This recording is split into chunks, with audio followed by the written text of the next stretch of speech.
sungguh indah tiada taranya, sungguh menakjubkan, sungguh ajaib untuk dimengerti, lebih dari semua yang ada. Nikmatmu tiada terselami, kasihmu dalam tak terduga. Oh, sungguh indah tiada taranya, mulia dan berkuasa. Oh, kagum hormat akan Engkau, kagum hormat akan Engkau,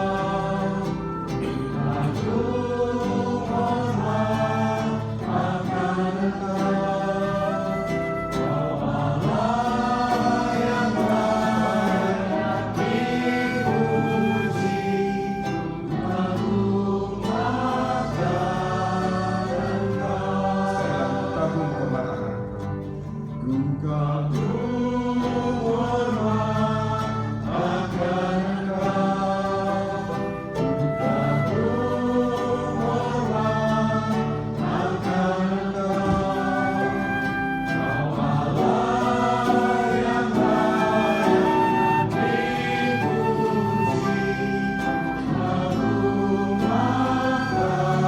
akan Engkau. Saya undang untuk setiap kita bisa membuka Alkitab kita. Kita akan bacakan Mazmur pada pagi ini. Mazmur dari Mazmur 8. Saya undang untuk setiap kita yang punya Alkitab atau cellphone bisa buka Mazmur 8. Kita akan baca bersama-sama dari ayat yang kedua sampai akhir daripada pasal ini. Mazmur pasal 8 ayat kedua sampai yang terakhir, sampai ayat terakhir dalam pasal itu. Saya minta yang genap dibaca oleh pria bersama saya, kemudian yang ganjil dengan wanita. Kita baca masuk 8 mulai dari ayat yang kedua. Ya Tuhan, Tuhan kami, betapa mulianya namamu di seluruh bumi, keagunganmu yang mengatasi langit dinyanyikan. Dari mulut bayi-bayi dan anak-anak yang bersorai telah kau letakkan dasar kekuatan serta lawan untuk membungkamkan musuh dan pendendam. Jika aku melihat langitmu, bola dan jaringmu, bulan dan bintang-bintangnya kau tempatkan. Apakah manusia sehingga engkau mengingatnya?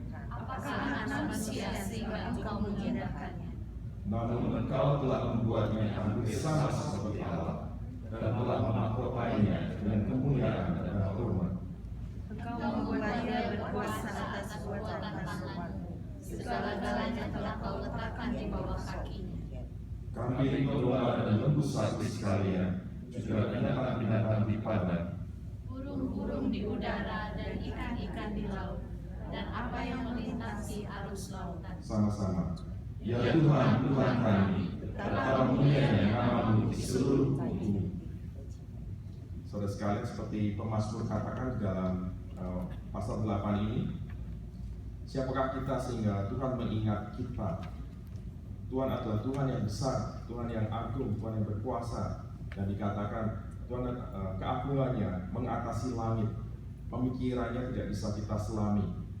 Namun demikian kalau kita perhatikan di ayat-ayat berikutnya dalam Mazmur 8 itu, Tuhan memberikan kita kesempatan, Tuhan memberikan kita, Tuhan mau pakai kita untuk melayani Dia, Tuhan mau pakai kita untuk mengelola bumi ini, Tuhan mau pakai kita untuk melayani Dia.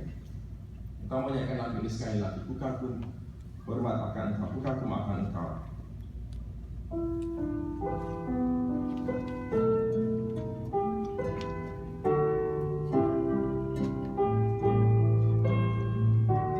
Kita nyanyikan dalam sini. Untuk yang sudah hafal, mari kita bersama. Indah tiada taranya, sungguh menakjubkan.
Nama-Mu sungguh dipermuliakan di atas bumi ini Tuhan.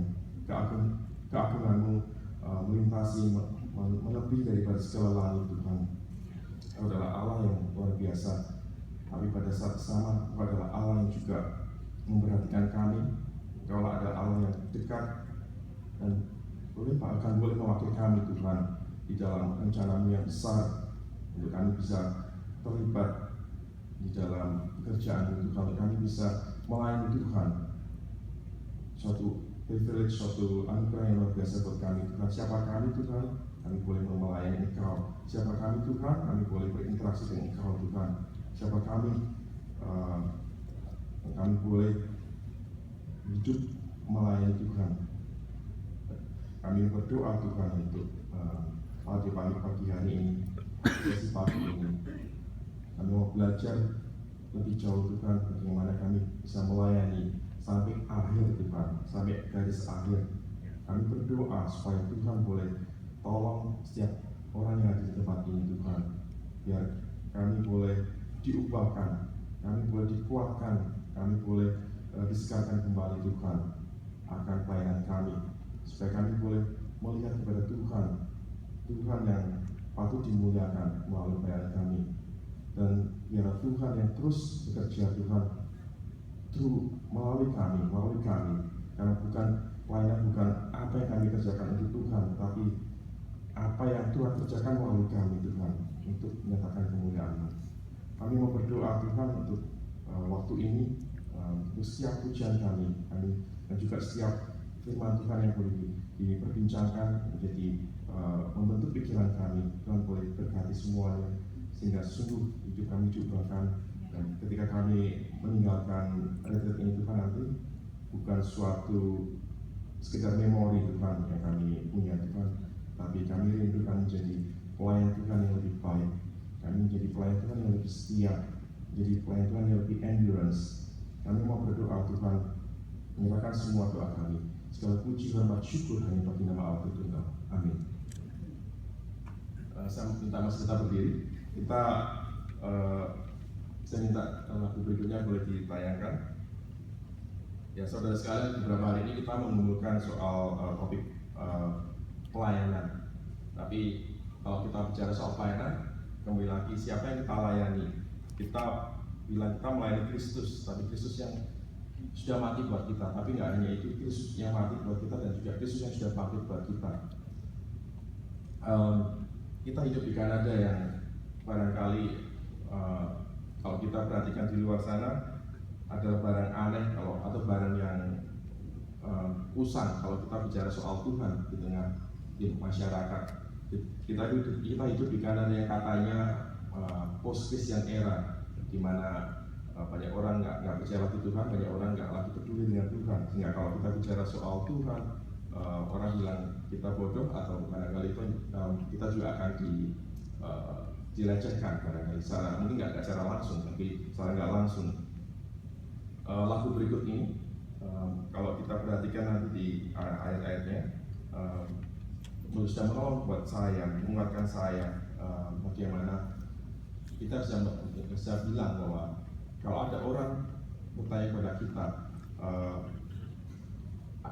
apakah dari mana kau tahu bahwa Tuhanmu adalah Tuhan yang hidup?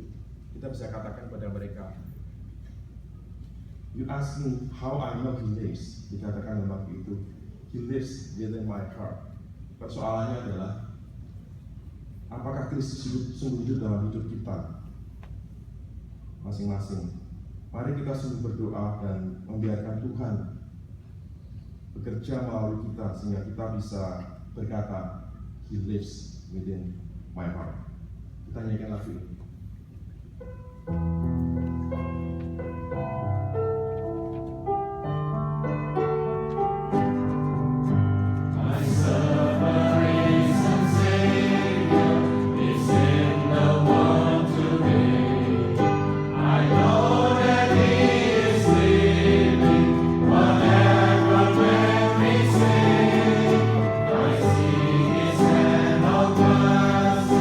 I hear His voice of cheer.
Saudara sekalian, dalam 2 Timotius 4 ayat 7, Paulus mengatakan, "Aku telah mengakhiri pertandingan yang baik.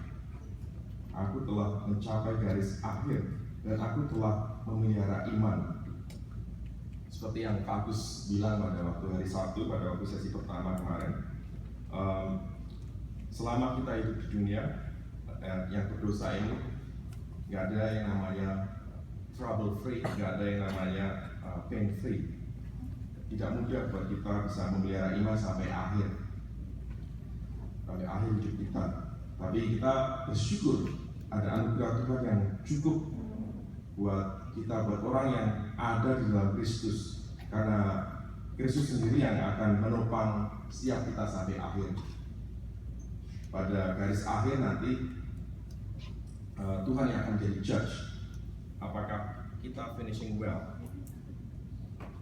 Tuhan tidak melihat akan kelemahan, kegagalan kita, prestasi kita, keberhasilan kita, tapi Tuhan melihat Kristus yang ada di dalam diri kita.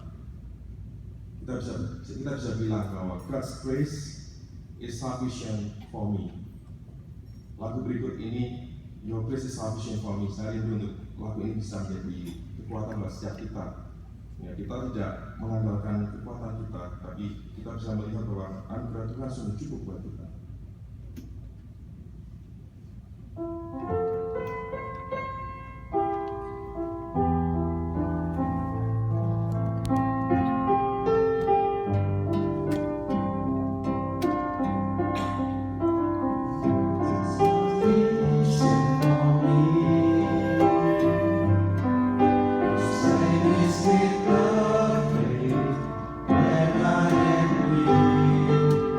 More than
maju ke depan untuk bisa memimpin kita di dalam acara panel.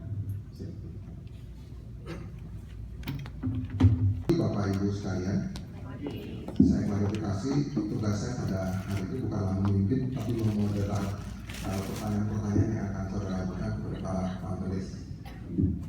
Oke, sebelum kita memulai sesi kita, saya ingin buat aturan main dulu. Pertama, yang akan saya akan jalankan pertama adalah saya akan memanggil para pembicara. Kemudian yang kedua, aturan main kita adalah para pembicara akan memberikan semacam summary statement dari apa yang mereka sudah presentasikan selama 3 hari ini. Setelah itu masing-masing pembicara berbicara maksimum 5 menit karena waktu kita cuma singkat. Sesudah summary statement, Bapak Ibu boleh mengajukan pertanyaan ditujukan kepada salah satu atau ketiga pembicara. Mungkin untuk sesi pertanyaan tersebut, kalau bisa pertanyaannya sesingkat dan sespesifik mungkin supaya bisa segera dijawab. Kemudian pembicara boleh menjawab pertanyaan yang ditanyakan. Sesudah itu para pembicara juga boleh memberikan tambahan atau masukan atas apa yang dikomentari oleh pembicara sebelumnya. Saya kira itu saja. Kita segera mulai acara tanya jawab kita pada pagi ini. Saya ingin undang Pak Agus Sadewa untuk ke depan. Pak Peter Ho, silakan ke depan.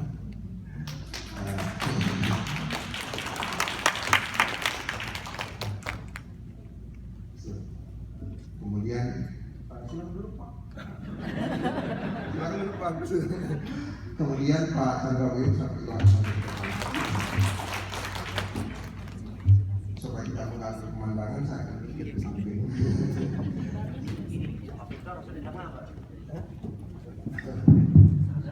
Satu bangku lagi. Isoknya sudah diri juga supaya nggak ketahuan komentar.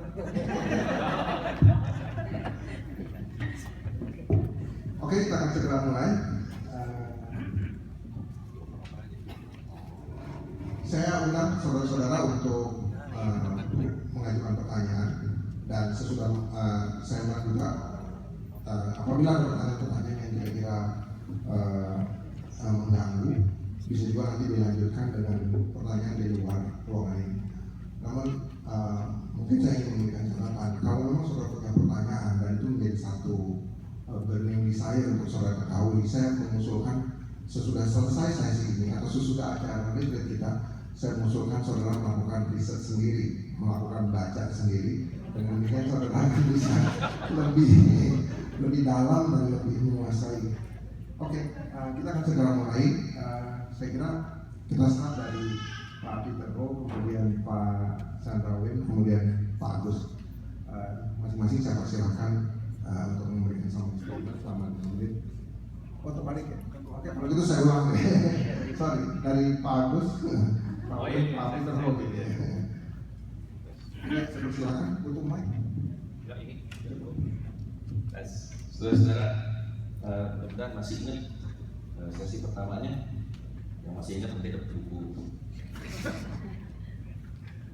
Biasa suka kali buku. Nah, saudara-saudara, saya berbicara pada sesi pertama mengenai endurance, yaitu ketahanan, ketekunan sampai akhir.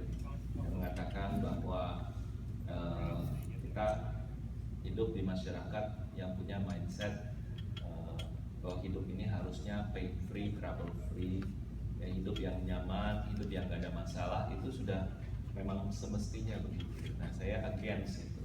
Saya argue, apalagi kita sebagai orang Kristen, Tuhan memanggil kita untuk memikul salib. Ya, Tuhan memanggil kita untuk menanggung kesulitan. Dan apalagi kalau Tuhan mau membentuk hidup kita, maka kita harus melalui segala macam pergumulan dan tantangan. Nah, ada pandangan yang mengatakan karena kita hidup oleh anugerah, kita dipelihara oleh Tuhan, dan Tuhan itu maha berdaulat, maka sebetulnya endurance gak perlu. Karena sampai kita akan, anyway kita bakal sampai pada akhirnya kok. Ya, saya against hal itu karena Alkitab dengan jelas mengatakan you have to endure sampai akhir. Kau harus bertahan sampai akhir, berjuang sampai akhir. Nah, contoh-contoh dalam Alkitab sangat banyak ya, terutama Rasul Paulus. Tapi juga sebaliknya jangan kita jatuh pada ekstrim lain. Kita memang harus endure dan harus mengandalkan kekuatan kita. Ya, sepenuhnya bergantung kepada kita sampai akhir itu juga keliru. Karena Rasul Paulus mengatakan dia bisa bertahan, dia bisa endure itu semata-mata karena anugerah Tuhan. Paulus mengingatkan setiap orang Kristen untuk berjuang, tetap kerjakan keselamatan. Tapi ingat anugerah Tuhanlah yang sesungguhnya menopang kamu sampai akhir.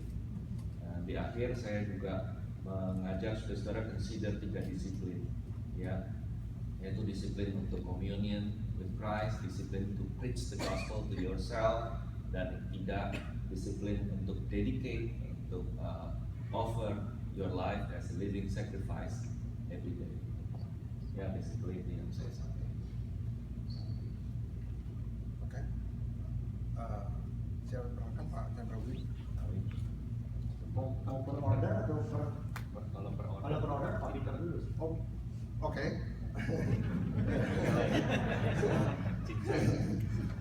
Harusnya Pak Win nih jadi moderator nih.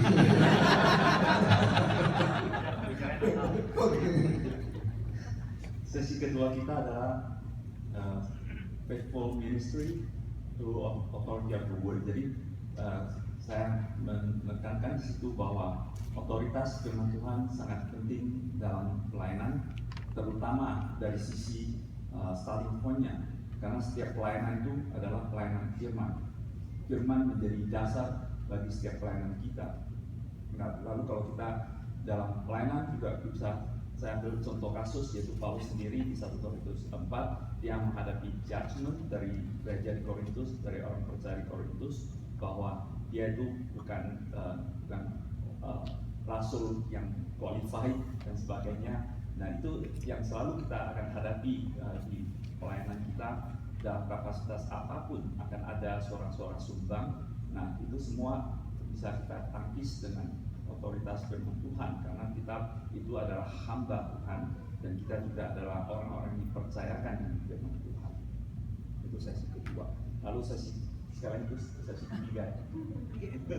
Jadi sesi ketiga tentang kesetiaan pelayanan dan kesatuan dengan Kristus, union with Christ. Nah, berbicara tentang kesatuan dengan Kristus, kita mengatakan bahwa dari sejak semula sebelum langit dan bumi diciptakan, kita sudah disatukan dengan Kristus di dalam pemilihan Bapa. Kita sudah dipilih sebelum langit dan bumi diciptakan.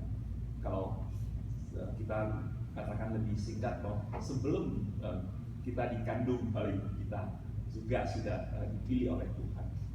Dan bukan itu saja, tapi bahkan setelah kita mati pun di dalam kemuliaan kita bersama-sama dengan Tuhan kita di dalam kekekalan. Nah, tapi itu yang makronya. Tapi secara mikronya kita mengatakan bahwa sebagai orang percaya, ketika kita percaya kepada Yesus, kita sudah disatukan dengan Dia.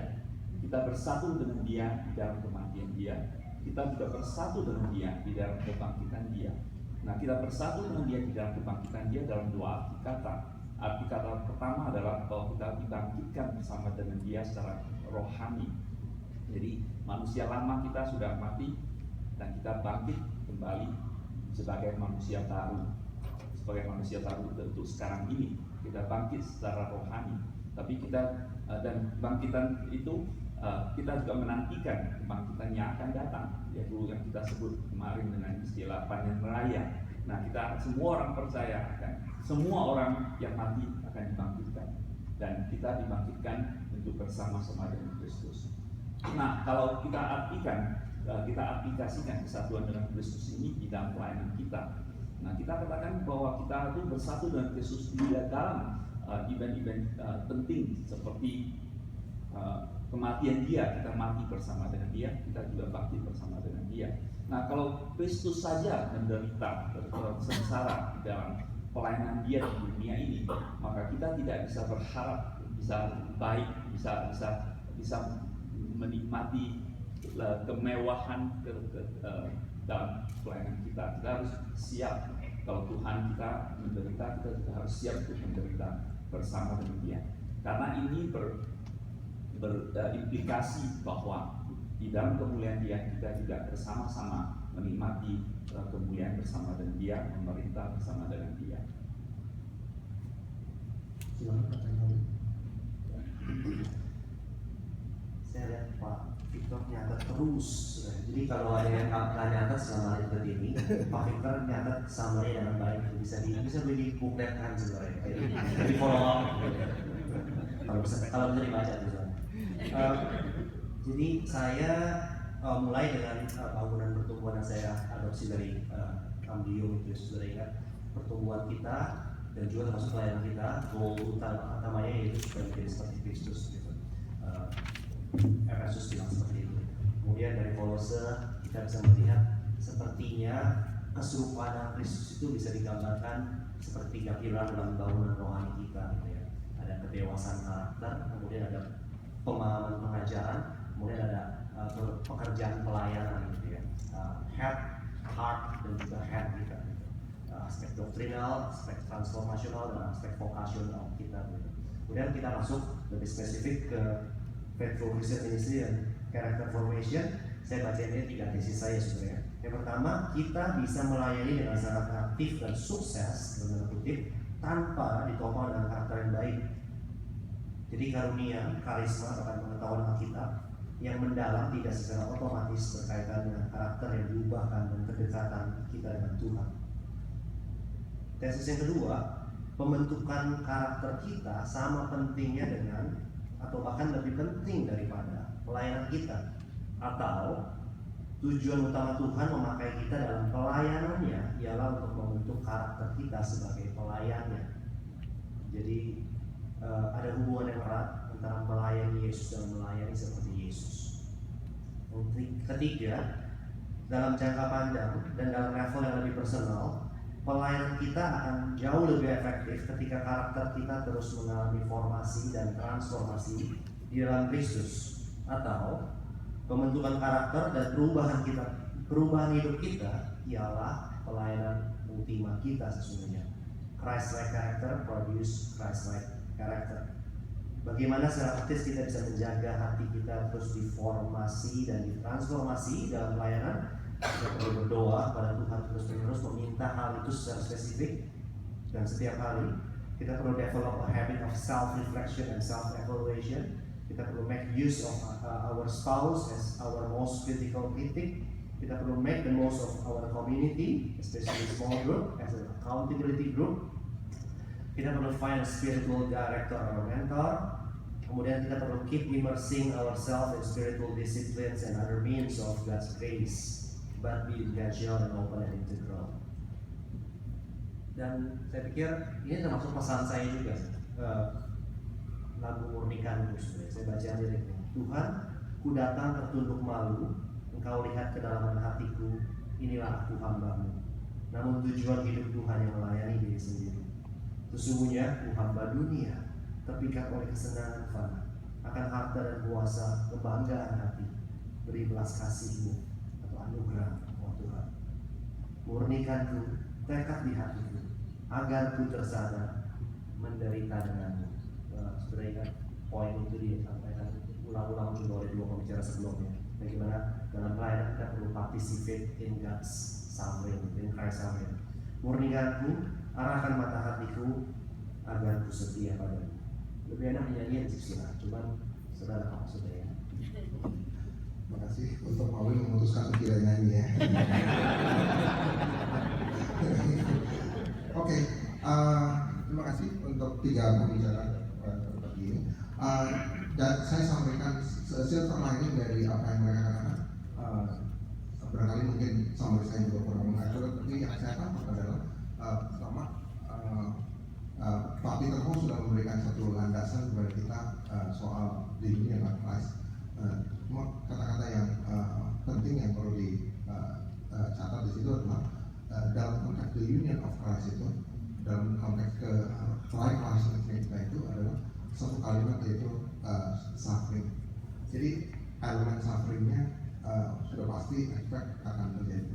Nah, di dalam suffering tersebut boleh dikatakan kita sudah diperlengkapi dengan semacam satu framework dari Pak Chandra Wim, dan kemudian Pak Agus mengimbau bahwa di dalam konteks kita suffering itu sendiri itu juga harus endure. Oke, kita akan mulai dengan pertanyaan. Silakan langsung, nggak perlu ini. Silakan, saya kira daripada ditulis ya, karena itu waktunya sangat singkat. Langsung saja dia angkat tangan. Silakan ajukan pertanyaan baik langsung kepada Pak Agus atau Pak Chandra. Ya, silakan. Saya catat dulu ini satu, Dania, terus Ibu Welly.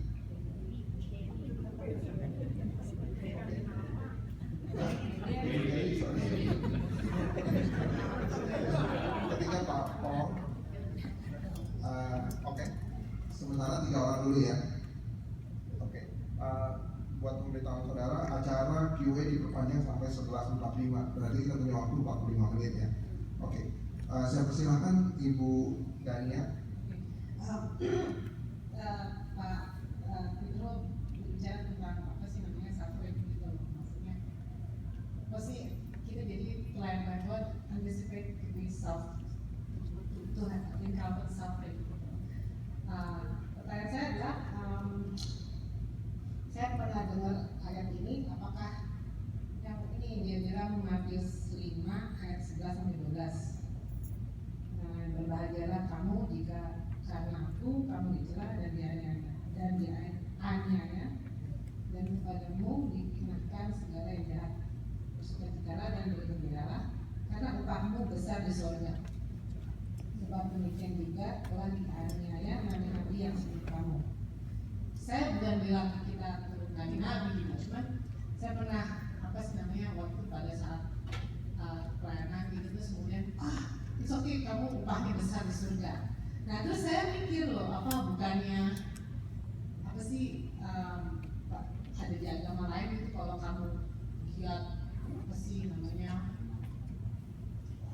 beramal gitu ya, maksudnya upahmu juga besar di surga. Terus saya pikir apa bedanya gitu, jadi yang Kristen dan yang agama lain gitu.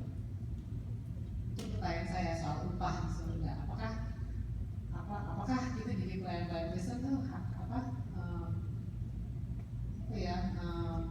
fokusnya di situ gitu, maksudnya apakah upahmu besar di surga gitu, apakah demikian gitu, pertanyaan saya. Jadi maksudnya nggak dikasih upah juga nggak apa-apa gitu. Ya karena yang saya belajar gitu adalah karena Tuhan udah dengan anugerah kamu bisa melayani gitu. Jadi basis saya di situ gitu loh. Karena kamu udah di-choose sama Tuhan gitu, kamu bisa melayani itu udah anugerah. Karena dari pelayanan adalah kamu dapat blessing juga. Cuman saya bingung kalau orang bilang sama saya tuh, kamu besar di surga. Saya bilang, oke, gitu. Tapi ada ayat di Alkitab, jadi saya bertanya dalam hal ini. Terus pertanyaan ditujukan ke siapa? Anyone. Oh, anyone. Yeah. Thank you. Oke. Saya kira langsung dijawab saja. Silakan salah satu.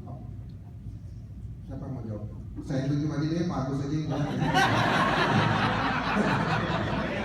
Mau saya yang jawab.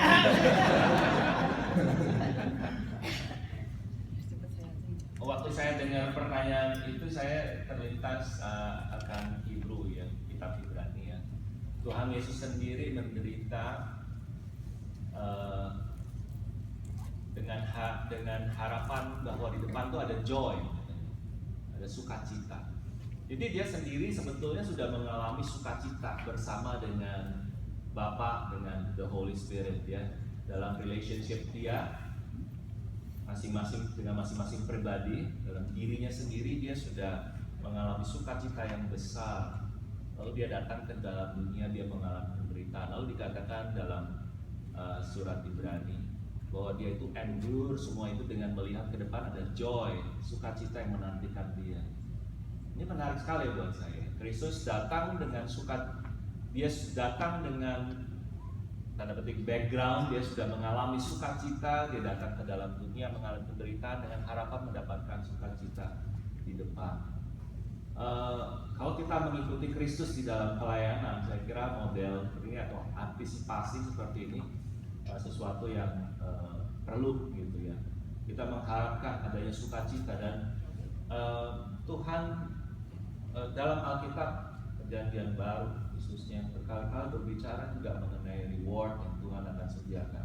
Nah mungkin yang saya kira saya perlu luruskan pemahaman saya mengenai reward itu bukannya seperti banyak orang Kristen mengatakan kalau saya melakukan A maka saya akan mendapatkan B gitu ya. Ambil contoh kalau saya memberikan uang 100 saya akan mendapatkan 1000 begitu kan. Saya melihat reward yang Tuhan sediakan itu something yang related dengan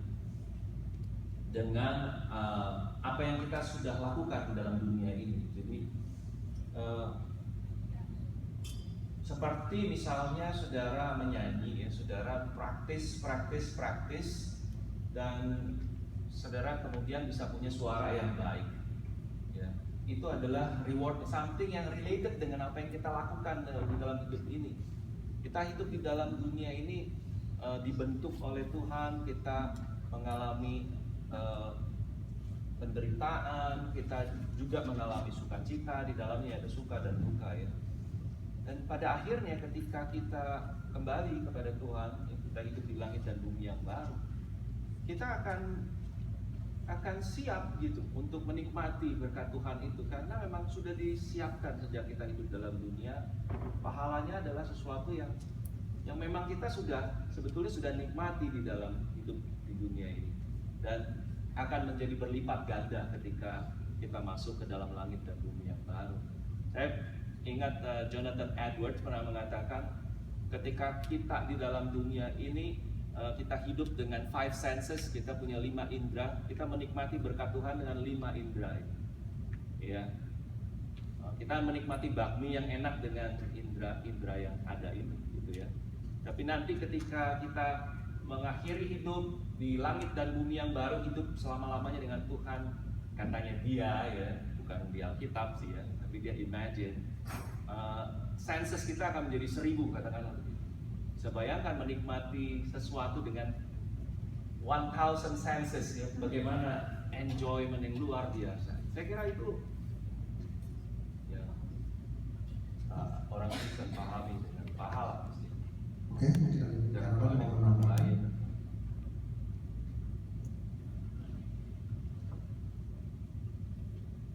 Mendengar penjelasan bagus, saya teringat waktu di business school salah seorang dosen saya mengatakan, yaitu 20-an tahun yang lalu, tapi saya masih melekat di ingatan saya. Dia bilang, a good job done is a reward in itself. A good job done is a reward in itself.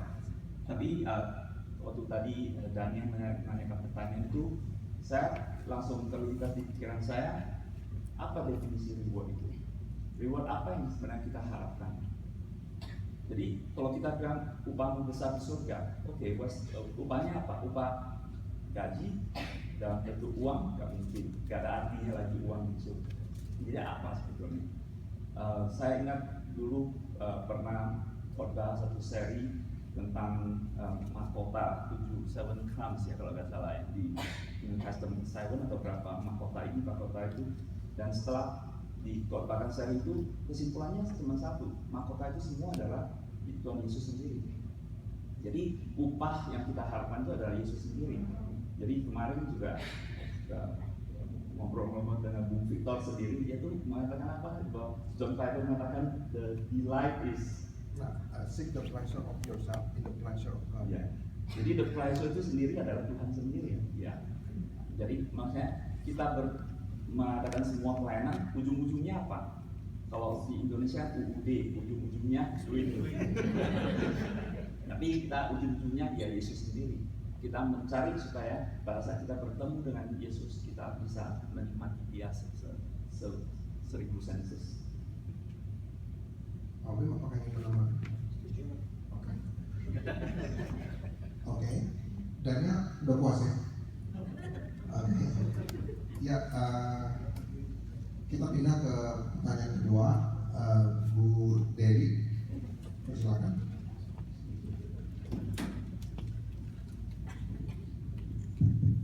Terima kasih atas kesempatan yang diberikan. Saya Agus dulu, karena kayaknya semalam Pak Agus nggak dapat pertanyaannya, semua betul-betul di Pak Peter. Saat ini maksud saya melihat tema kita itu membentuk pelayanan Kristen yang setia. Membentuk pelayanan Kristen yang setia berarti, jadi saya berpikir itu yang dimaksud itu pelayan Tuhan aja, paling tidak ya elder lah. Kami jemaat nggak usah lah.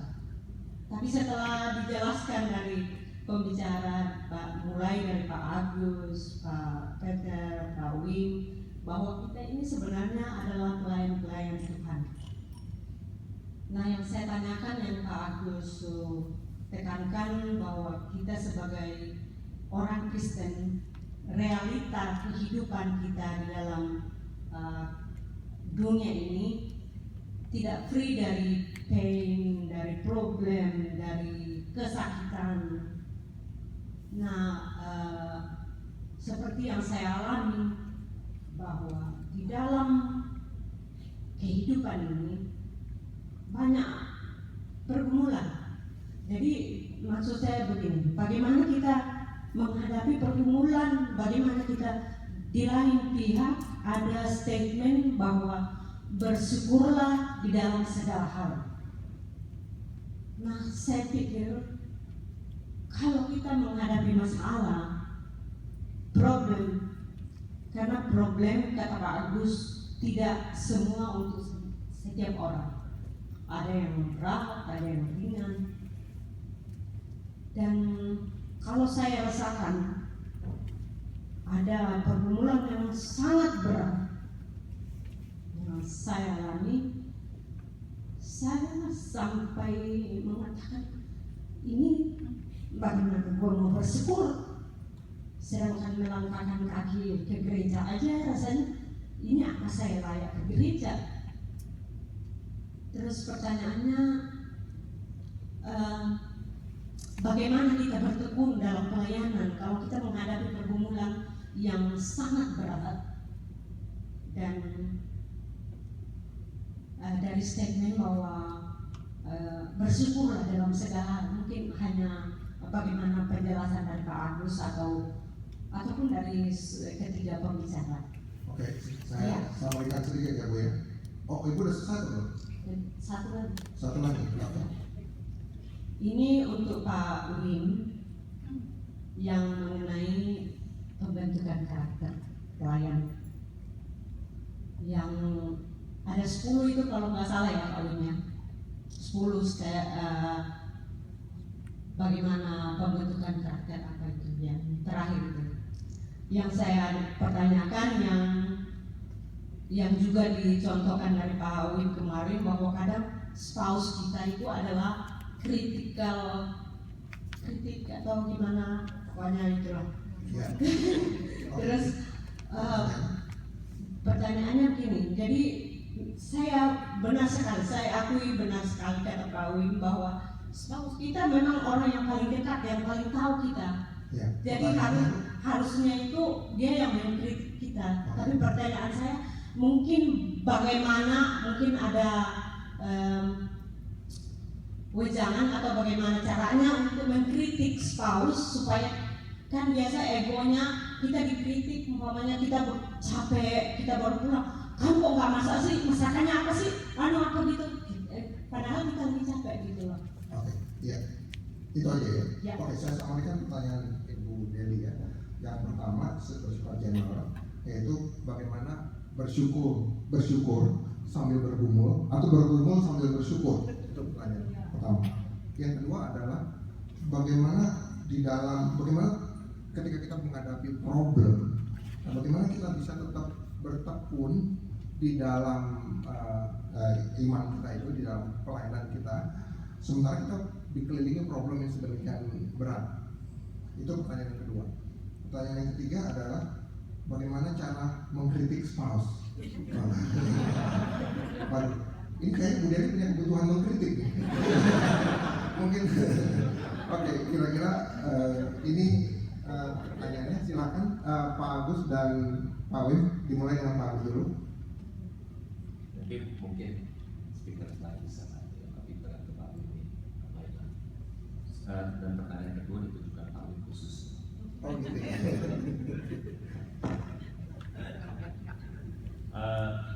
Mengenai pergumulan atau bagaimana kita bersyukur di dalam penderitaan. Saya bisa kembali kepada sesi pertama yang saya bawakan ya. Ada 3 disiplin yang kita perlu terus-menerus lakukan, setia lakukan, sehingga itu menjadi habit of the mind kita, ya, habit of the heart kita. Pada saat kita mengalami penderitaan, kita segera datang kepada Tuhan. Khususnya mungkin yang kedua, disiplin yang kedua yaitu preaching to yourself. Ingat saya kutipkan quote dari Martin Lloyd Jones. Dia waktu itu mengkhotbahkan Mazmur pasal 42. Di sana pemazmur itu berkhotbah kepada dirinya sendiri yang lagi down sekali, down. Ya, kata Martin Lloyd Jones, pemazmur mengajarkan kita untuk berkata-kata kepada diri kita sendiri. Mengapa engkau sampai begitu discouraged? Mengapa engkau tertekan, hai jiwa? Kuatkan dirimu dengan firman Tuhan. Biarlah the gospel itu menggosok luka hatimu. Injil itu harus selalu dekat dan di-apply kepada hidup kita setiap hari. Dan kita mesti ingat bahwa satu hal lagi yang saya mau ingatkan, penghiburan, kekuatan yang Tuhan berikan kepada kita itu justru diberikan pada saat in the midst of the storm, di tengah-tengah badai kehidupan. Temukanlah itu. Saya kira Tuhan mau mengundang kita di dalam ketika kita menghadapi badai kehidupan. Tuhan mengundang kita to see Him, to find Him in the storm. Bukan setelah storm itu lewat, Tuhan ternyata udah enak-enakan di ujung sana. Tidak, Tuhan bersama dengan kita melewati the storm. Find Him in the storm. Dan tentu disiplin rohani itu sangat penting, saya kira ya. Selain berkhotbah pada diri sendiri, ingatkan bahwa kita sudah mempersembahkan diri kita sepenuhnya kepada Tuhan. Hidup kita adalah by mercy of God only. Jadi kita tidak jatuh pada self pity, pada mengasihani diri sendiri. Kenapa ya saya mengalami ini terus? Mengapa saya mengalami begini terus? Tetapi segera kita datang kepada Kristus yang juga mengalami penderitaan, menanggung penderitaan. Datang kepada Dia, datang kepada the cross pada saat Kristus. Dan saya kira juga yang ketiga yang saya tidak bahas kemarin dalam sesi saya adalah yaitu pentingnya komunitas untuk supporting kita dalam penderitaan. It is important for us to open up, terbuka, jujur ya kepada saudara seiman kita yang kita tahu dia berada di sisi kita. Dan saya berharap kita boleh menjadi jemaat yang sungguh melakukan, jika satu member menderita maka yang lain ikut menderita. Jika satu member bersukacita maka yang lain ikut bersukacita. Saya kira. Silakan kalau bertanya. Saya mau tambahkan sedikit poinnya. Pertama ini sudah masuk ke pertanyaan dari saya. Makasih untuk pertanyaannya Bu Dewi. Kita semua kenal Bu Dewi ya. Kalau dari apa yang sudah Bu Dewi lalui gitu ya. Berarti salute you. Nggak gampang. Kalau saya di posisi Bu Dewi, who knows what happened. Tapi saya pengen kasih tambahin yang Pak Agus ngomong. Ada masa-masa di mana kita sangat memerlukan untuk break dari pelayanan kita. Kita perlu kadang-kadang sahabat rest juga dalam pelayanan kita. Gitu ya. Bukan dari komunitas kita, tapi dari pelayanan kita. Jadi tadi Ibu sudah ngomong, gimana rasanya kita terus endure atau bergumul dalam pelayanan, berjuang dalam pelayanan kalau berjalan ke gereja aja kayak udah gak susah bener gitu dengan seluruh burden yang dihadapi, kerja 2 shift, kemudian keluarga dan sebagainya begitu ya. Iya, untuk masa-masa tertentu saya pikir sangat bijak sungguhnya untuk kita break dari melayani, untuk restore ourselves, untuk menangisi diri, bukan mengasihani diri, tapi sungguh-sungguh menangis di hadapan Tuhan dan minta dilayani Tuhan. Jadi there's an unhealthy preoccupation untuk terus memberi seperti yang melayani Tuhan. Kita tentu saja dipanggil untuk melayani gitu ya. Tapi jangan lupa kita tuh bisa melayani karena kita dilayani terlebih dahulu. Dan kadang-kadang kita perlu berhenti memberi tapi minta Tuhan mengisi kita gitu ya. Minta just be with God gitu ya, dan di restore lagi dengan Tuhan. Tapi sekali lagi, sahabat rest dalam melayani bukan berarti keluar dari komunitas, karena sekali lagi seperti yang Pak Agus katakan, komunitasnya yang support kita gitu ya. Jadi jangan merasa bersalah kalau misalnya break dulu dari pelayanan ini dan itu gitu ya, karena dengan alasan yang tepat gitu ya. Saya pikir justru itu kadang pilihan yang paling bijaksana. Yang kedua soal bagaimana menjadikan spouse kita our most critical critic gitu, dan kita bisa mengkritik spouse kita juga. Terus terang saya ini sangat spesifik ke masalah masing-masing case per case gitu, tapi general observation saya adalah pertama, kita harus self critical first gitu ya. Sebelum kita menjadi kritik yang terbaik kepada orang, kita harus self critical dulu kepada diri kita gitu. Kita harus lihat dulu tujuan saya kritik ini untuk apa, untuk demi kebaikan dia atau ujung-ujungnya buat saya juga nih, maksudnya begitu, atau ada agenda pribadi saya dan sebagainya begitu ya. Saya udah benar dulu belum nih hidupnya begitu, sehingga kalau saya kritik orang jangan sampai dibalikin saya dikritik orang misalnya begitu kan. Jadi harus self critical first gitu. Yang kedua, kita harus kritik atau menjadi critical spouse yang juga in love gitu ya, atau speak the truth in love kata Paulus gitu ya, atau with love. Jadi karena kadang-kadang spouse itu walaupun paling dekat tapi paling sakit juga, karena kalau dekat bawa pisau paling kena, kalau orang jauh bawa pisau nggak bakal kena gitu ya. Justru karena spouse kita sangat dekat, kita bisa sangat tajam sekali juga tuh kritiknya gitu, tanpa ada kasih. Kita berpikir, lu tau lah gue cinta lu, sekarang gue tajemin aja gitu ya. Enggak ya, kita perlu diingatkan bahwa terus pisau itu harus dibalut dengan kasih, nggak tahu bentuknya seperti apa, tapi itu prinsipnya gitu ya. Yang terakhir, jadi itu termasuk juga intonasinya ketika ngomong, pilihan kata-kata ketika kita mengkritik gitu ya, waktu yang bijak juga untuk mengatakannya begitu. Tapi kadang-kadang yang ketiga, ada masa-masa di mana spouse kita atau saya sendiri nggak bisa dikritik istri gitu. Ada masa-masa di mana saya pokoknya lagi nggak mau dengar aja kamu kritik apa gitu. Apa yang istri saya bisa lakukan? Dia kritik saya lewat Tuhan. Jadi dia berdoa kepada Tuhan. Jadi kita berdoa kepada Tuhan. Gimana yang engkau yang bisa membuka hatinya? Kita berdoa, sampaikan kritik kita kepada Tuhan. Percayalah Tuhan jauh lebih kritik dia, saya dibanding kita. Itu aja dari saya. Mau tambahkan? Saya tambahkan sedikit ya. Untuk yang poin yang pertama aja, yang poin kedua tadi saya setuju banget. Jadi yang poin pertama aja yaitu dalam pelayanan pergumulan yang dihadapi ketika menghadapi badai, nggak sampai badai. Ya saya teringat ini cuma kesaksian singkat saja. Saya teringat kami sampai di Rochester itu summer tahun 2011. Nah kalau cuaca di Rochester kalau lagi fall itu gloomy sekali gitu. Ya saya teringat. Jadi suatu hari Minggu habis pelayanan ya dikritik ya, baru sampai di gereja ya, kalau nggak salah tentang khotbah saya atau gimana, saya nggak ingat kritiknya persis apa gitu. Pokoknya merasa gak enak aja malam itu, dan tidur dan bangun paginya waktu itu kebetulan Dewi juga lagi kuliah ke Houten, jadi sendirian di rumah. Bangun pagi jam 7 masih gelap, lampu di depan yang sensor itu masih terang gitu loh, berarti masih belum terang gitu, lampunya masih nyala, belum terang.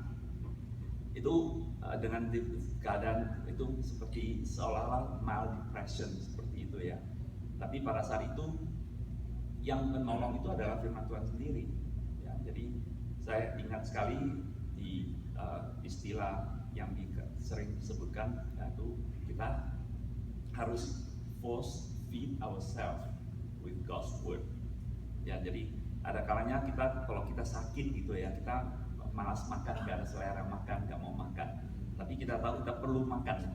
Kita perlu makan supaya bisa sembuh kembali, bisa cepat sembuh. Jadi harus force feed. Jadi bagaimanapun harus makan sedikit atau apa. Nah, jadi saya memang selalu diingat bahwa pada saat kita paling lemah itu Mazmur paling sangat membantu. Kitab Mazmur itu ya doa yang disampaikan pemazmur itu jadikan doa kita.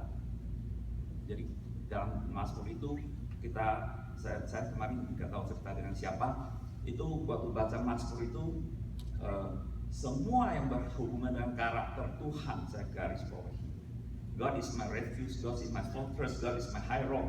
Semua saya garis. Siapakah Tuhan itu yang saya layani? Siapa Tuhan itu yang saya sembah? Siapa yang Tuhan yang saya percaya itu?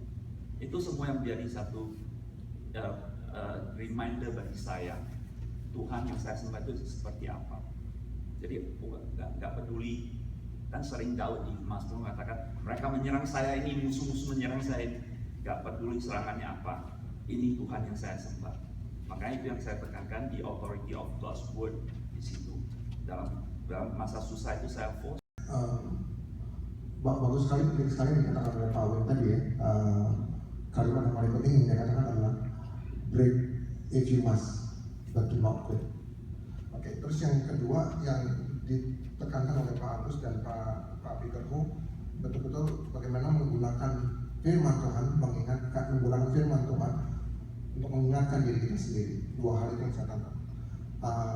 Bu Deni ada yang mau ditanyakan lagi atau cukup? Cukup. Ya, penanya ketiga, Om Paul, saya persilakan. Terima kasih atas kesempatan ini. Saya kagum akan presentasi dari Pak Peter mengenai authority of the word dan bagaimana kita di dunia ini harus benar-benar menghayati God's word dan let Christ dwell in us dalam pelayanan. Jadi dalam itu Pak Peter menggambarkan mengenai the power of the resurrection, kuasa kebangkitan dan kehidupan kita sampai the great harvest. Pertanyaan sekarang saya adalah, dalam menghadapi the great harvest itu, apakah ada suatu event sebelumnya di mana ada suatu great suffering? Saya ingat akan kerajaan 1000 tahun dan the Antichrist.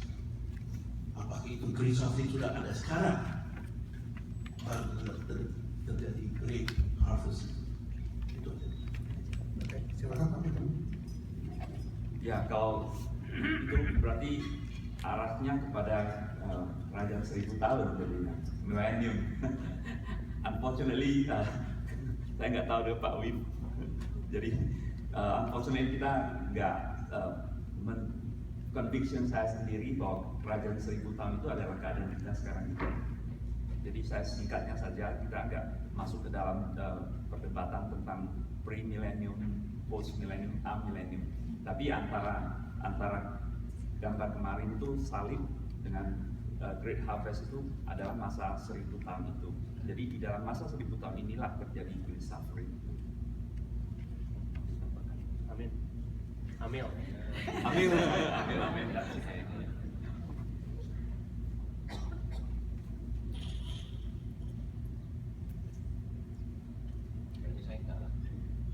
Cukup, saya Cukup. memang posisinya juga sama saya. Oke, round pertama sudah selesai. Kita masih punya waktu 15 menit.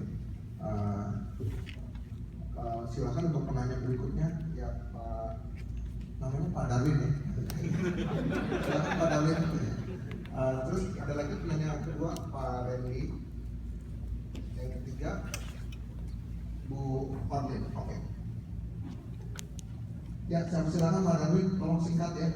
Ya, makasih Pak Moderator. Jadi merdu banget suaranya. Pak Wim, saya sangat terkesan dengan khotbahnya semalam Pak, terutama mengenai bagaimana kita harus lebih punya hati yang murni ketika melayani. Apalagi kalau kita yang melayani sering tampil di depan jemaat, itu sangat menusuk di hati saya, Pak. Terima kasih untuk khotbahnya. Cuman saya mau menanyakan mengenai yang langkah praktikal yang kemarin Pak Win kasih ya. Jadinya ada yang mengenai pray, develop habit dan lain-lain itu. Nah itu saya mau tanya Pak, tips dari Bapak untuk dalam melakukan hal-hal itu tentu saja membutuhkan banyak waktu ya. Nah bagi saya nih yang newcomer di Kanada nih, saya masih kaget terus terang dengan pulang dari kerjaan harus bantu istri nyuci piring, bantu masak, kadang-kadang nyapu, kadang-kadang laundry, terus malam udah harus bantu anak belajarin dia bahasa Inggris, malamnya buka laptop lagi cari kerjaan, hunting kerjaan. Akhirnya saya malam udah Thailand, boro-boro waktu buat spend waktu lagi dengan Tuhan yang ada. Ketika saya coba paksa diri, saya akhirnya bukannya lagi berdoa, ternyata saya lagi tidur dengan duduk gitu. Nah, saya mau tanya juga dengan kondisi Pak Win yang tentu saja mirip dengan saya ya, punya anak bayi, lagi sekolah dan juga lagi kerja part time hamba Tuhan, gimana menjawab ini? Iya, itu aja sih Pak. Ini real excuse atau good excuse? Silakan Pak Win. Kasihan Pak. Kalau melakukan semua itu nanti jadi kritik istri ya. Iya. Memang secara realistis nggak mudah sih sebenarnya untuk maintain HPDT dengan Tuhan, hubungan pribadi dengan Tuhan, dan biasa kita asosiasikan dengan disiplin-disiplin rohani yang kita lakukan tiap hari gitu ya. Nggak mudah gitu. Dan saya juga nggak mulai hadis dalam hal ini. Makanya kalau sebenarnya kan emphasize kita, khususnya Pak Agus sudah sering ngomong itu means of grace gitu ya. Jadi itu sarana kasih karunia Tuhan gitu. Tapi ada lebih dari satu sarana kasih karunia Tuhan, ada banyak gitu ya. Dan kadang itu sesuai dengan konteks kita, kondisi kita, dan personality kita. Ada beberapa means of grace yang lebih cocok dengan kita secara natural, ada beberapa yang lebih kurang cocok dengan kita secara natural gitu. Tapi izinkan saya memberikan tip ini, Ibu Regina, waktu saya sering di rumah dia, itu dia setiap kali cuci piring, hampir setiap kali cuci piring atau siapkan makanan, dia sambil nyanyi lagu rohani. Itu salah satu contoh yang saya pikir how kita menghubungkan antara yang kita lakukan setiap hari dengan pikiran kita for things above, gitu, tentang Tuhan gitu ya. Jadi kita nggak perlu berhenti dulu cuci piringan, sudah selesai semua baru kita memuji Tuhan, nyanyi, atau kita berdoa. Kita bisa melakukan itu sambil berdoa. In fact, kita harus melakukan itu. Karena kalau kita cuma spend sekitar 15 menit saat berdoa dan doa setiap hari, kita cuma berikan 15 menit itu untuk Tuhan, untuk pembentukan karakter kita. Kalau dibentuk ya, secara 15 menit itu. Tetapi kalau kita melakukan 24 jam, maka kita memberikan 24 jam waktu kita kepada Tuhan. Dan 24 jam itu kita conscious Tuhan sedang membentuk saya, bahkan ketika saya bekerja, bahkan ketika saya nyapu, bahkan ketika saya jagain Gregory dan main sama Gloria gitu ya. Tetapi memang nggak mudah untuk membentuk habit seperti itu ya. Conscious bahwa spiritual world dan material world itu sebenarnya integrate gitu ya. Apa yang saya lakukan terhadap Gloria, saya coba membayangkan, oh begini tuh perasaan Allah Bapa ketika memanggil kita anaknya gitu ya. Sayangnya seperti ini cuma jauh 1000 kali lipat gitu. Oh begini tuh rasanya disakiti ketika Gloria bilang no gitu ya. Saya kesel gitu. Terus saya berpikir, begitu ya ketika saya bilang no sama Bapak gitu ya. Bapak kesel, tapi dia tetap embrace, nggak kayak saya kesel, saya marahin dia gitu ya. Itu hal-hal yang sederhana kan. Itu yang Bapak kerjakan juga, tetapi kita connectin itu dengan Tuhan gitu ya. Dan ketika connectin sesuatu yang material dengan Tuhan, itu jadi spiritual discipline. Tentu saja saya tidak mengatakan bahwa nggak usah berdoa secara pribadi lagi, nggak usah saat itu lagi, enggak, itu tetap kalau kita usahakan fresh ke sana gitu. Tapi realistisnya saya juga nggak setiap hari saat itu. Kadang-kadang ada waktu-waktu di mana saya capek banget, tetapi 23 jam 45 menit yang lain, saya berusaha untuk see God in everything because He is there. Kadang aja kita nggak lihat, kadang aja mata orang lihat, mata buka orang lihat. Kita terlalu suka dengan dikotomi antara spiritual dan material, sekuler dan sacred gitu ya. Padahal God create all this. Itu aja dari saya. Ada tambahan? Saya tambahin 2 poin yang saya pelajari baru-baru ini. Yang pertama adalah kalau saya bangun lebih cepat setengah jam, saya punya waktu setengah jam lebih dengan Tuhan. Jadi saya rasa kadang-kadang saya feel guilty, misalnya kalau memang lagi capek itu bangun, alarm bunyi, matiin, tidur lagi. Waktu bangunnya lagi ada perasaan guilty. Tapi selanjutnya itu menjadi satu dorongan bagi saya bahwa saya bangun pagi itu tujuannya apa? Karena saya ada appointment dengan Tuhan. Saya ada appointment untuk buka firman Tuhan, untuk berdoa dengan Dia. Itu satu, cuma singkat aja. Kedua, yaitu belakangan ini saya punya satu hobi baru, ya. Karena ternyata dengan zaman apps ini sangat memudahkan sekali. Karena misalnya saya kalau mau drive dari west ke east gitu, makan waktu 20 menit saya pakai itu dengar satu podcast. Jadi dari rumah sebelum keluar saya udah download dulu wifi di rumah, download sambil nyetir saya dengar gitu dengan satu, ya gak boleh dua-dua. satu iPhone di telinga, saya drive sampai sana pas habis. Jadi saya memakai waktu 20 menit itu sudah sangat bermanfaat sekali bagi saya dan saya enjoy sekali. Kadang-kadang kalau ke gym juga olahraga atau jalan keliling itu saya juga sambil dengar itu podcast itu sangat bermanfaat sekali. Saya sangat enjoy. Oke, kira cukup ya Pak Darwin. Oke, kita akan pindah ke pertanyaan kedua. Pak Randy, mohon singkat ya Pak ya. Saya nggak singkat sekali ya Pak. Ya, silakan. Pertanyaan untuk ketiga panelis.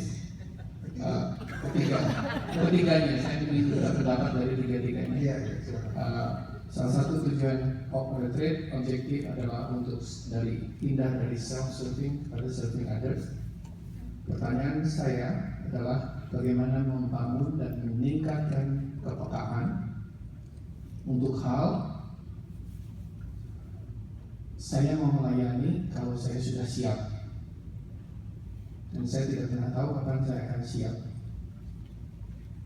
Dan hal yang berikutnya, saya melayani diri saya sendiri atau saya melayani others. Kapan,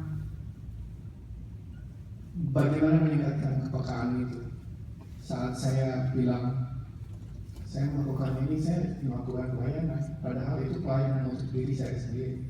Thank you. Pak Randy, saya mau clarify pertanyaannya. Pertanyaan Pak Randy, bagaimana membangun kepekaan? Membangun dan meningkatkan kepekaan agar supaya tidak self justification selalu. Oke. Membangun dan meningkatkan kepekaan. Maklum saya belum paham. Membangun dan meningkatkan kepekaan supaya saya tidak self justification gitu. Agar tidak selalu self justification dalam hal kesiapan untuk pelayanan dan kecenderungan untuk melakukan pelayanan, tapi at the end adalah pelayanan untuk diri sendiri. Iya, oke. Silakan salah satu pembicara yang mau menjawab dulu, karena ditujukan kepada ketiga pembicara. Saya akan melayani kalau saya sudah siap. Nah, pertanyaannya adalah bagaimana meningkatkan kepekaan supaya tidak akhirnya self justification dengan mengatakan saya hanya akan melayani kalau saya siap. Mungkin yang terlintas dulu deh dari saya ya Pak, ini cepat aja. Kalau kita merasa motivasi kita nggak benar, saya kira udah jelas, jangan move on. Tetapi kalau kita masih ragu, banyak orang tuh self kritik terus menerus ya. Saya kira too much self kritik juga nggak bagus gitu. Sampai kapan sih sebetulnya kita siap untuk maju melangkah gitu ya? Mintalah Tuhan murnikan. Karena kalau kita mau lihat terus ke diri kita, terus menerus kita cek diri kita bakal menemukan 1000 macam masalah pada diri kita. Setelah kita selesaikan, besok kita lihat lagi diri kita, bakal lebih banyak lagi gitu.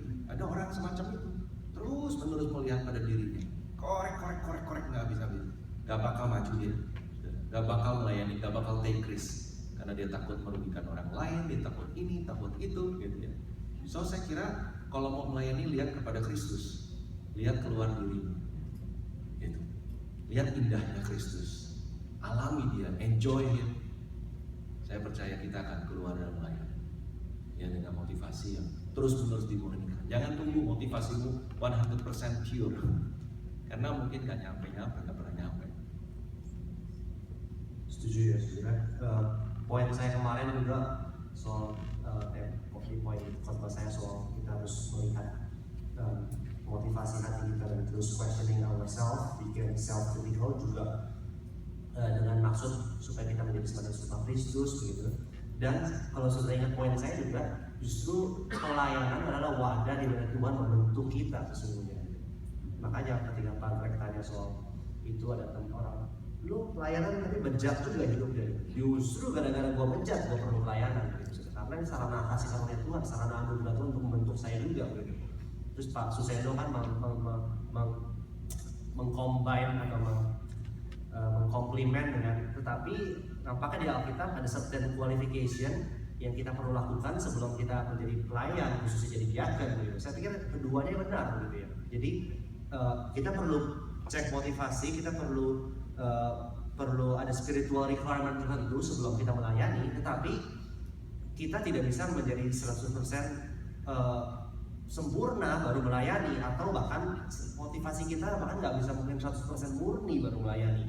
Justru di dalam pelayanan itulah Tuhan terus memproses kita dalam memurnikan kita terus kalau kita open kepada Tuhan gitu ya. Ya itu, jadi saya akan melayani kalau saya sudah siap. Pertanyaannya kapan kamu siapnya gitu. Jadi kadang kita harus nyemplung dulu, nanti Tuhan siapkan kamu di sana gitu ya. Itu dari saya pertama. Ya, cuman sedikit bahwa all of life is ministry. Jadi semua hidup kita adalah ministry.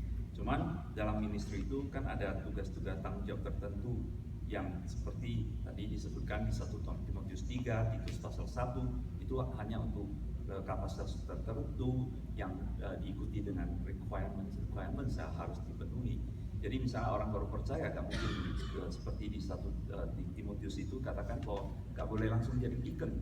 Dan kita juga mesti kalau mengencourage orang untuk pelayanan, kita juga harus lihat apakah dia cocok untuk itu kalau dia masih orang yang baru percaya, new believers.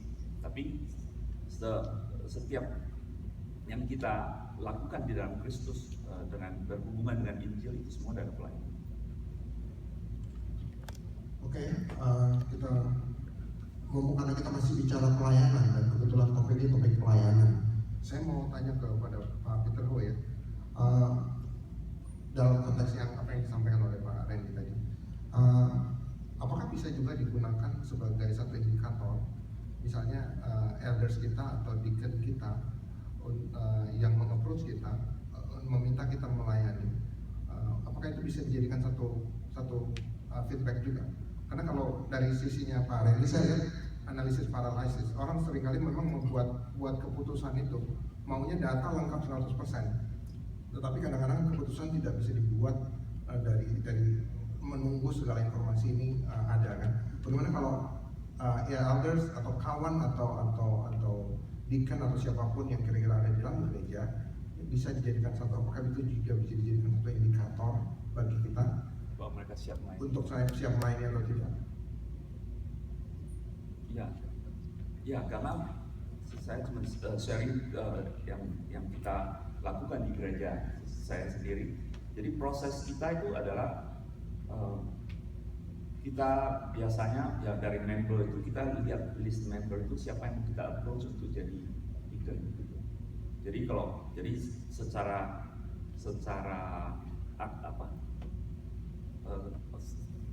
keseluruhan boardnya itu kita meeting dan kita tentukan ini orang ini layak kita nominate. Jadi biasanya kalau di nominate itu ya semua secara istilahnya aklamasi. Secara aklamasi kita kalau ada yang keberatan kita langsung udah gak nominate. Jadi kalau kita setuju untuk nominate, kita kirimi surat untuk mengundang dia jadi board. Oke. Waktu kita udah habis nih, tapi masih ada satu penanya lagi yang belum. Pak Randy udah cukup bos atau masih mau diteruskan? Saya minta izin sama Pak Yohanes dulu ya. Pak Yohanes waktunya udah selesai. Apakah diberi kesempatan buat Pak Randy atau? Saya pribadi memberikan grace period kepada Anda, Pak. Oh. Siapa yang mengatur nih? Otoritas siapa yang harus mengatur? Oke. 11.45 kita sudah mengkoordinir daripada pihak Sunday School dan juga mereka 11.45 akan masuk. Oke, kalau gitu sama ke otoritas saya deh ya. Saya mundurin ke 10 menit ya Pak ya, karena silakan Pak Randy singkat ya. Yang tadi yang kedua yang sama, tapi yang kedua itu yang dari self-serving menjadi serving other. Dari self-serving menjadi serving others. Tadi pertama kan orang yang selalu justify bahwa saya belum siap untuk pelayanan. Sekarang yang kedua itu adalah bagi orang yang selalu bilangnya saya melayani, padahal at the end itu melayani diri sendiri, bukan serving other gitu.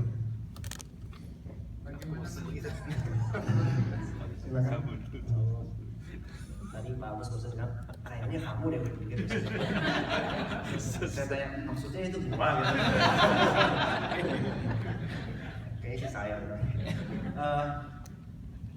Sekali lagi, saya pikir jujur aja, semua kita dalam proses ya.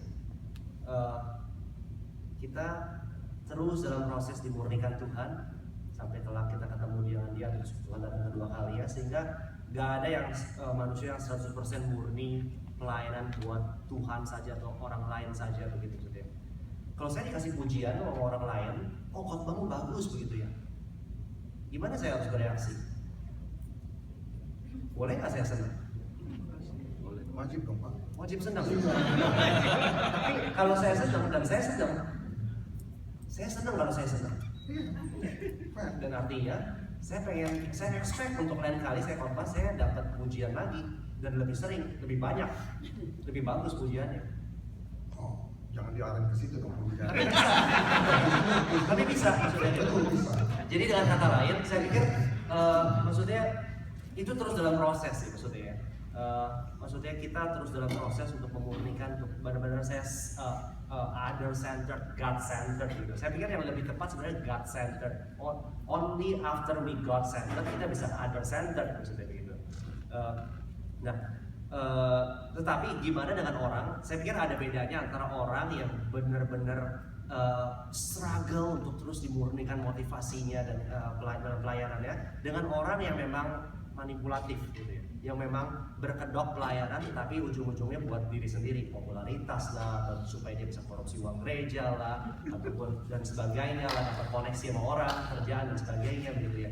Saya pikir ada bedanya gitu. Untuk orang yang demikian, yang memang manipulatif gitu, motifnya jahat dari awalnya gitu, saya pikir gereja perlu bertindak ya kalau tahu ya, maksudnya yakin rekan-rekan seimannya, pastor perlu disiplin rohani untuk stop layanannya gitu, karena tidak melayani dengan baik. Ya, cukup jelas ya Pak Randy ya. Oke, silakan Bu Adlin. Okay, thank you. So I think my question is, like my direct question is on how do you evaluate the effectiveness of a ministry? So, for example, an organization, if they have different programs, you measure, total sales coming in from that program, or new customers, and so on like that. And as a church, we do track that kind of data. We need to understand it. But last night, when we talked about serving, we can be very successful at something, but not with the right heart. And I think our church is full of talented people. Whether we are at work or at church, what we do is good. But how do we measure really the intention, I guess the heart, to make sure that we're on the right track? So for example, now we have this retreat, Shaping Faithful Ministry. How would we evaluate the effectiveness? We only have limited Yeah, time, okay? but So that's the direct let me understand your question. Are you asking to evaluate on the ministry level or on the personal level? ministry. And Because then ministry level. we need to understand whether or not there's something we want to do again going forward, what needs to be changed, and so on. Okay, ya, silakan. Kalau saya quick aja ya, kita kayaknya perlu dua-duanya untuk itu. Maksudnya kita perlu measure dari segi yang kelihatan gitu, yang observable, yang berapa orang yang datang, berapa orang yang angkat tangan, gitu. Maksudnya gimana makanannya baik atau tidak, maksudnya begitu, yang hotelnya enak gak, misalnya begitu, aktivitasnya keramaian dan sebagainya. Tetapi jangan lupa kita juga perlu measure yang lebih personal begitu ya, dalam pengertian apakah saya bertumbuh nggak melalui yang ini, atau cuma pengetahuan doang, apakah saya mengambil komitmen tertentu yang akan sedikit banyak mengubah hidup saya atau tidak gitu ya. Kalau yang eksternal itu semua checklist bagus, tetapi yang paling penting adalah soal bagaimana pertumbuhan atau keserupaan kita dengan Tuhan itu hidup yang diubahkan, enggak, saya pikir kita gagal. Tapi sebaliknya, kalau itu ada, walaupun ini dikit, aduh berantakan nih, mic cuma satu, ini sama tiga, misalnya, aduh berantakan ini, MC-nya, pelayanannya begini, tetapi somehow Tuhan pakai lewat kegagalan kita membuat kita lebih humble, lebih mengerti maksud dan tujuan Dia. Saya pikir kita successful, ya nggak? Ada tambahan? Kalau dari saya, barangkali selain faithful,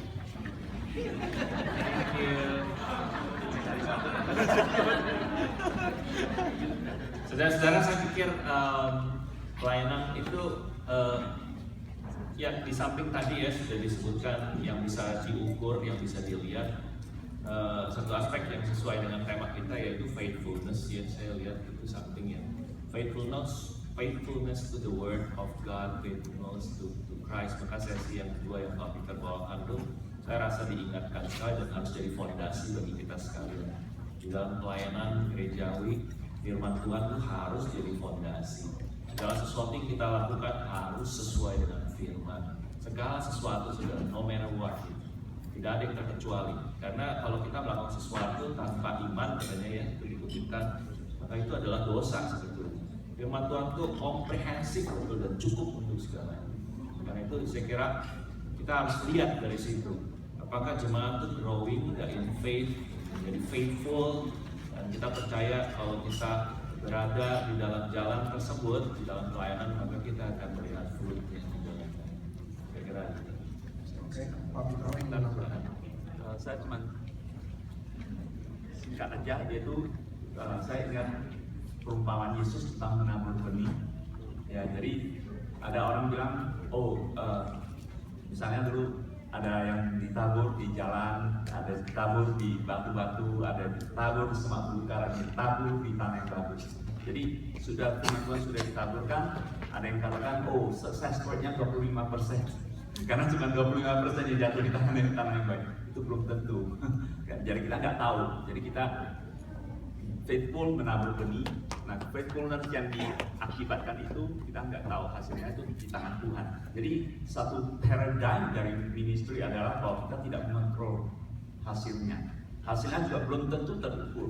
Mungkin ada orang yang hari ini masih keras hatinya, besok berusaha dia bangun tidur gitu ya, Tuhan berbicara pada saya mau diambil enak. Kita juga nggak tahu. Oke, saya kira itu menyimpulkan akhir dari sesi tanya jawab kita pada siang ini. Mudah-mudahan cukup puas ya, dan saya pikir memang ini sebenarnya pertanyaan yang harusnya dirapatkan oleh para elders dan secara khusus melakukan self evaluation, bagaimana menetapkan satu framework, satu paradigm, bagaimana untuk mengevaluasi ministry daripada AREK itu sendiri. Oke, saya kira demikian sesi tanya jawab. Terima kasih untuk para panelis.